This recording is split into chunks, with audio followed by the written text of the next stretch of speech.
Today, we're going to pull back the curtain on something we all deal with: debt. But what if the system behind it all works in a way you've never, ever imagined? Let's get into it. So let's start with a really challenging idea. What if the entire financial world we live in isn't actually designed for you to be debt-free? I know, it sounds kind of crazy, but stick with me. It's the one question that forces us to look at all of this from a completely different angle. You see, every single student loan, every credit card balance, it's not just a number you owe. In the grand scheme of things, it's so much more than that. And here's the big reveal. Your debt, all that money you owe, is actually an asset on someone else's balance sheet. It's a promise of future cash flow, a reliable stream of income for banks and lenders. And this is where it gets a little unsettling. From a purely financial point of view, a person who is consistently making interest payments is a really profitable, really valuable piece of the system. The more debt you have and the more reliably you pay it, the more profit you generate. So how in the world did we get here, right? I mean, how did owing money become, well, normal? Believe me, it wasn't always this way. We've seen a massive shift in how we think about money, moving from a culture of saving to a culture of borrowing. Just look at this. It's like night and day. A few generations ago, the advice was simple, right? Save your money, stay out of debt, don't spend what you don't have. But today, the message couldn't be more different. We're told to get loans for everything, buy now, pay later, and finance our way through life, from college to cars to vacations. And you know, this didn't just happen overnight. It was this slow, subtle change.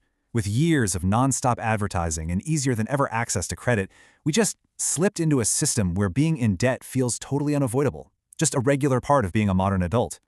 Okay, now we're getting to the real heart of it. We have to understand that debt isn't just some personal finance topic. It is a massive, incredibly profitable business model. And the engine that powers this entire business? It's interest. That's really all it is, the fee you pay for using someone else's money. A few percentage points here and there might not seem like a lot on one payment, but multiply that by millions of people over decades, it becomes an absolutely staggering amount of profit. And this breaks it down perfectly. It's so simple. Step 1, you take out a loan.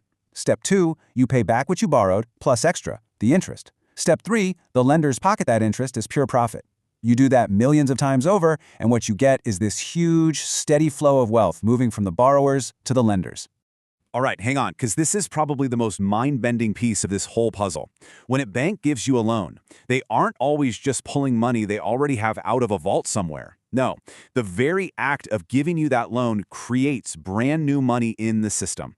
Just think about how powerful that is for a second. Your signature on a piece of paper literally creates new digital money out of thin air. But you have to pay it back with years of your actual life, your time, your sweat, your future labor. It's a system that turns your future work into someone else's profit today.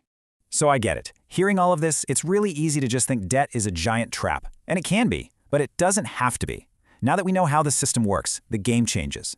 The key is to learn how to make it work for you instead of against you. And this right here is the most important distinction. Debt itself isn't good or bad. It's just a tool, like a hammer. The real danger is in using that tool without a strategy, without understanding what you're doing. That's what we can call blind debt. Let's really look at the two paths you can take. Blind debt is when you borrow money to buy liabilities, things that go down in value and actually cost you money over time, like a fancy car you can't really afford. But strategic debt, that's what people who understand the system use. They borrow to acquire assets, things that make them money or go up in value, like a business, an investment, or income-producing real estate. And please, if you take one thing away, let it be this. The ability to use debt strategically has almost nothing to do with how much money you earn. It's not about being lucky, it is 100% about financial understanding.